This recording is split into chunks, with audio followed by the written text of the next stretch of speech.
Good evening and welcome to Fox 5 o'clock News. I'm Gene Alteration. And I'm Herb Eastside.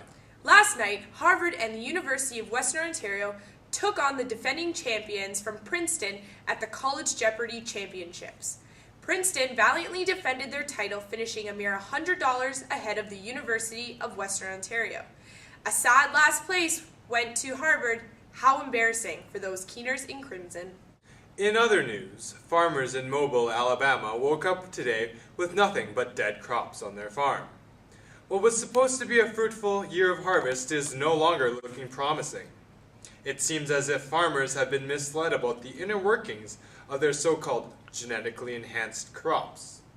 Seed conglomerate Monsanto reports that their seeds are genetically modified to terminate after a specific time period. Farmers are expected to repurchase these seeds the following year. Monsanto's Vice President of Finance says that this terminator gene was introduced into their crops to ensure the company and its employees are financially protected, especially during this economic downturn. Local farmers in the Mobile district are staging a peaceful protest outside of the City Hall tomorrow afternoon. Police enforcement will be armed and ready to contain any riots that might ensue. It has been 1 year since riots broke out at the Food and Drug Administration headquarters in Flint, Michigan. Thousands of people fell sick and hundreds died after consuming genetically modified crops. Rioters have returned to the FDA headquarters exactly 1 year later, still protesting for their rights. On location is our field reporter, Becky Tiria. No more GMOs! No more GMOs! No more GMOs! No more GMOs! You government needs to stop putting genes in my food. My family wants organic, fresh food. No more GMOs. No more GMOs. No more GMOs. Hi Gene, I'm Becky Tiria here on location at the local FDA headquarters, where hundreds and thousands of people are protesting against genetically modified organisms. Last year, hundreds of people died and others struggled with paralysis, unbearable pain, and debilitating symptoms. Authorities have tracked its cause, contaminants in one company's genetically modified variety of the food supplement L-tryptophan. The food supplement is normally prescribed for insomnia.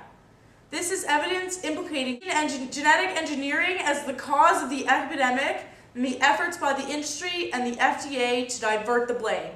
Current regulations are so loose that they would allow the same type of deadly supplement onto the market today. Today marks the 1 year anniversary of the tragic outbreaks. Protests by family and friends affected by this genetically modified supplement continue to go strong. Protesters are demanding the labeling of GMOs. After all, it's their decision. But until then, that's the way the cookie crumbles. Reporting to you live, I'm Becky Tiria, Fox 5 o'clock News, Flint, Michigan. No more GMOs. No more GMOs. Wow, thanks, Becky. University officials have finally succumbed to the demands of students and have made D.B. Weldon Library open for 24 hours during the final exam period. Will students take advantage of this exciting opportunity to study? Judging by the long, winding line at the seats last night, I find it highly unlikely. Yesterday, a free vote in Parliament defeated a bill by the Liberals which would have required mandatory labeling of genetically altered foods.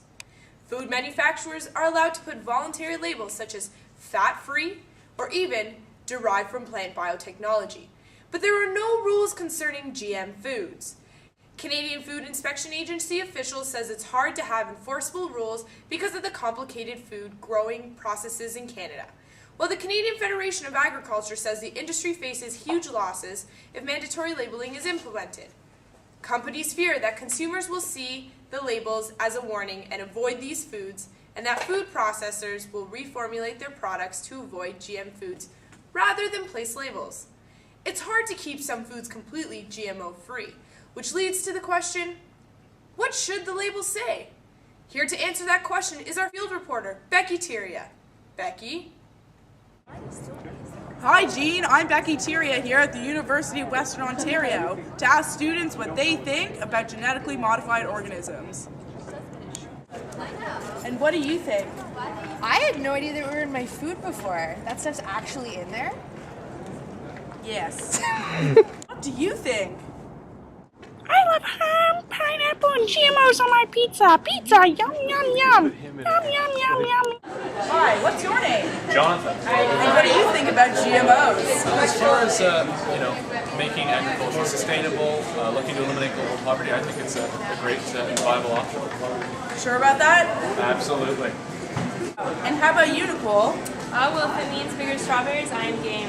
Thank you. What do you think about genetically modified organisms, Rachel? Well, if I'm gonna get cancer from milk, I'll drink my coffee black. What do you think about genetically modified organisms? I think they suck. What do you think about genetically modified organisms? Down with octoploidy. What do you guys think about GMOs? I have a dream that one day my children won't have to grow up and eat genetically modified organisms and then become X-Men. What is that? Is that like salt? I think that if you're messing with organisms, there's a huge chance that you can mess with very vital introns that who knows how they're going to affect us or later generations. What do you guys think of GMOs? They suck. They're great. They're awesome. I'm indifferent. What do you think about GMOs? I don't really care. As long as my food tastes good, then I'm okay eating anything.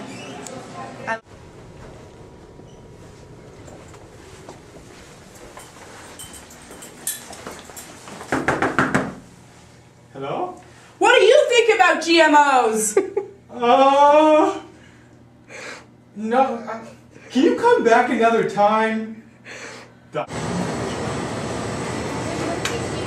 Are these GMOs? There you have it, Gene. The educated opinions of the students of the University of Western Ontario. Wow, interesting input from those students at the University of Western Ontario. Despite all the sex, drugs, and rock and roll, perhaps there's something that we adults can learn from the younger generation. It's evident that people just really want to know what they're putting into their mouths. Any labeling would at least provide them with the information so that they can make their own informed decision about what they are eating. It's their body, their choices. So the next time you're at the local supermarket, think twice about putting that carrot into your cart. And that's all we have for you today, folks. Please stay tuned for your regular scheduled programming as we have Canadian Idol winner David Metcalf and his band, the OMG MOs. Thanks for tuning in to Fox 5 o'clock News. I'm Gene Alteration. And I'm Herb Isai. See you next time.